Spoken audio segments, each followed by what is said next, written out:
Monsieur le député de Gaspé et le ministre des Transports concernant les audiences de la Commission des Transports du Québec sur la réduction des services en région par Orléans Express. Et Monsieur le député, je vous cède la parole tout en vous rappelant que vous disposez de 5 minutes.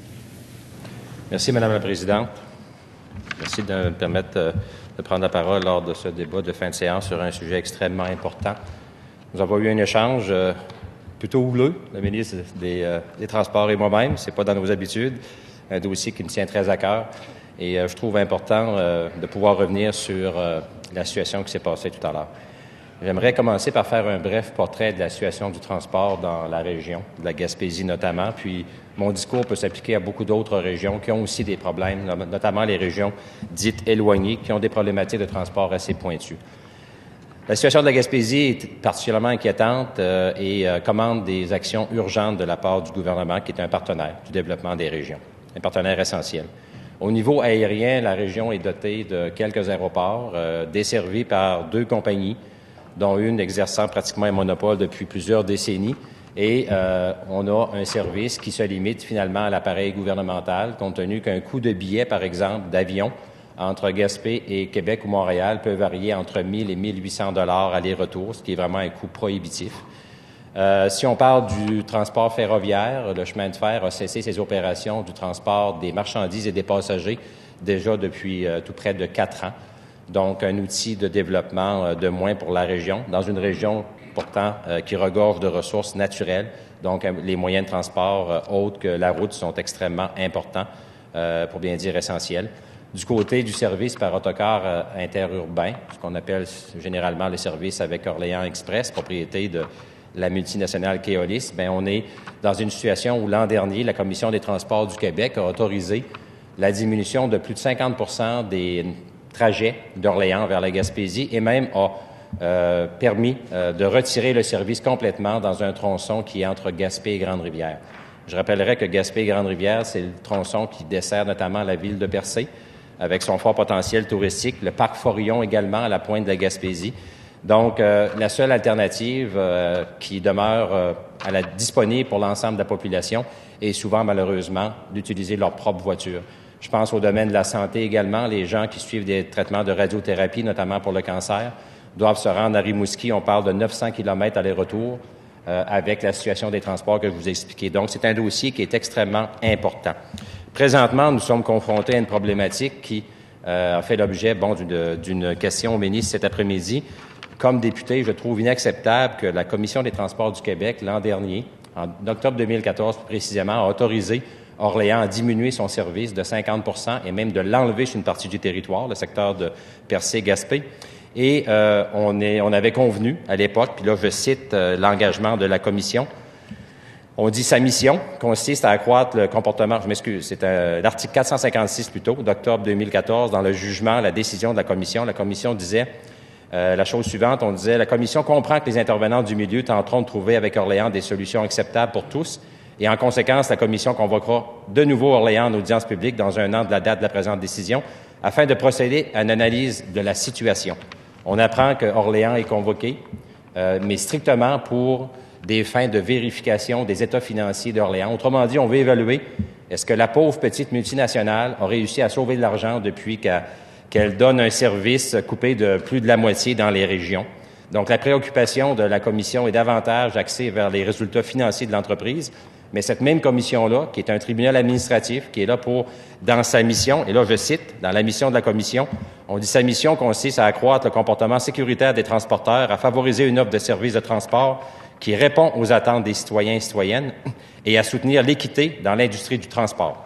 Donc, avec la décision que la Commission a prise l'année dernière d'autoriser la diminution massive du service et 1 an après, la dite Commission juge à propos strictement d'évaluer les impacts financiers éventuellement positifs de l'entreprise sur la diminution de service, mais de ne pas évaluer les conséquences négatives de la diminution du service sur les régions et en plus de tenir une seule audition à Québec, au centre-ville. Moi, je tiens à rassurer le ministre, je me ferai un devoir d'être présent. J'ai d'ailleurs déjà demandé à être entendu, mais je n'ai pas eu la confirmation qu'on veuille accepter le député de Gaspé lors des audiences du 14 mars. J'attends avec une grande hâte, l'opportunité de pouvoir m'entretenir avec les commissaires sur la question du transport en région.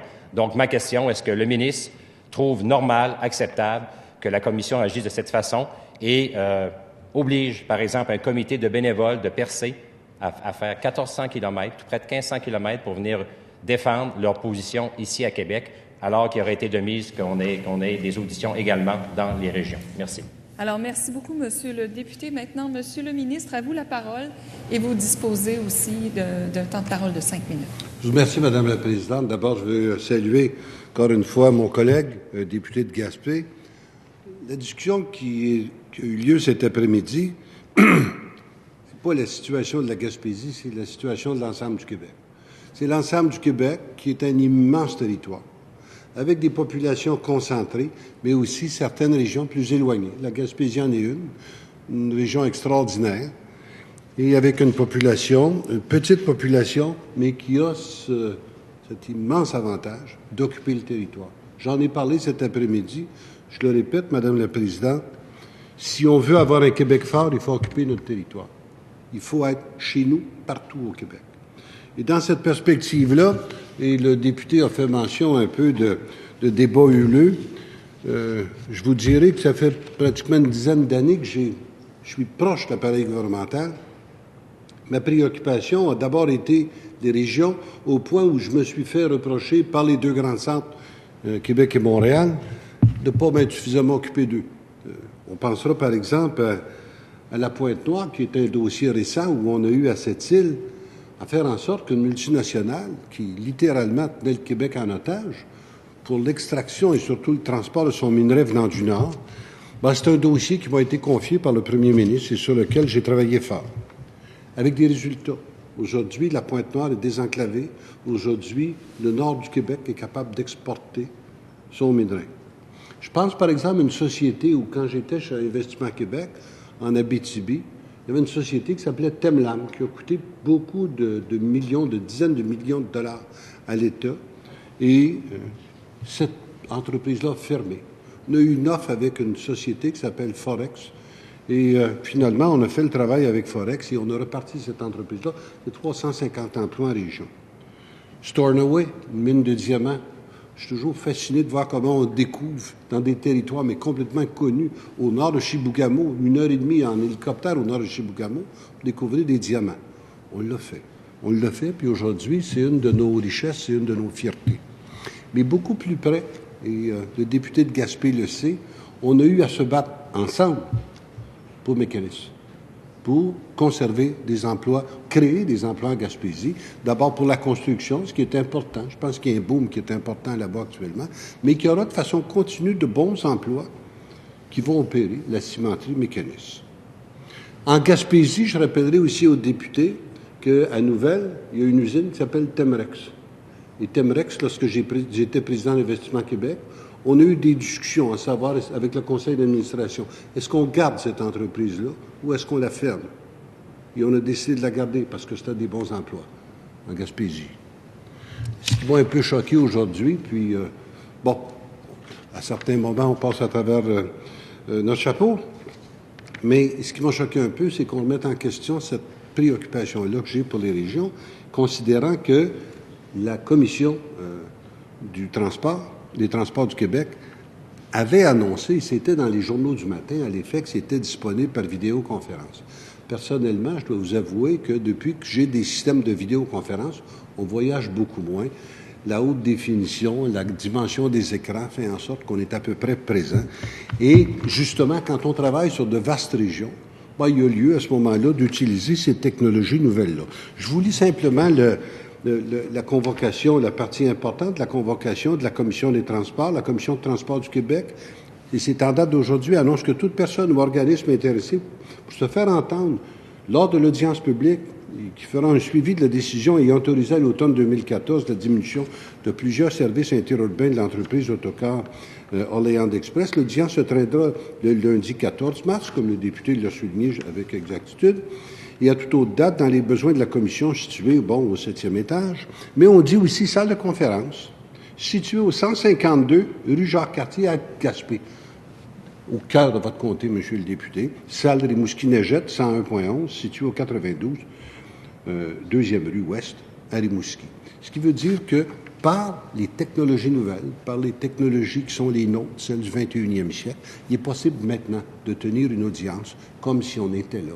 Et avec le moindrement de rigueur, on est capable de tenir des discours à distance, que les populations se fassent entendre partout.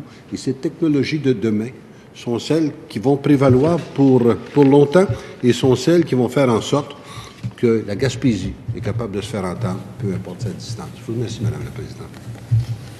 Alors, je vous remercie, Monsieur le ministre des Transports. Et maintenant, pour votre réplique, Monsieur le député de Gaspé, une réplique d'une durée de 2 minutes, s'il vous plaît.